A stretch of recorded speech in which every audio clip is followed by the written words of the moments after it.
எல்லாருக்கும் வணக்கம். நான் இன்னைக்கு சொல்ல போகிற கதை பாடம். ஒரு மாணவன் அவங்க அப்பாவோட இடமாற்றம்னால 10வது வகுப்புலேருந்து 11ஆம் வகுப்புக்கு வேறு ஊரில் உள்ள பள்ளிக்கூடத்தில் போய் சேர்ந்தான். அந்த புது பள்ளியில் அவன் போனோன்னே அவனுக்கு அவ்வளோவா நண்பர்கள் இல்லை. ஒரு 4-5 பேர் மட்டும் வந்து அவன் கூட நல்லா பேசிகிட்டு இருந்தாங்க. கொஞ்சம் பேர் கேலி பண்ணிகிட்டே இருந்தாங்க. அவனுக்கு படிப்பில் ஆர்வம் கொஞ்சம் கொஞ்சமாக கம்மியாகிட்டே வந்தது. இது எல்லாத்தையும் அவன் பார்த்துட்டு இருந்தா அவங்க அப்பா வீட்டில் இருந்த நிலை கண்ணாடிக்கிட்ட கூட்டிகிட்டு போனார். அங்கே கொஞ்சமாக ஒரு இடத்துல அழுக்கு இருந்தது.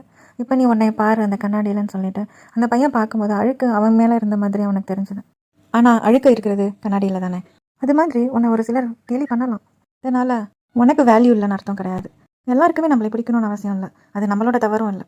உன் கூட பழகாதவர்களை பற்றி கவலைப்படுறதை விட்டுட்டு உன் கூட நல்லா பழகிற அந்த 5 நண்பர்களுக்கு முக்கியத்துவம் கொடு. இப்படி அவங்க அப்பா சொன்னதும் அதை கேட்டு அந்த பையன் மாறி நல்லா படிக்க ஆரம்பித்தான்.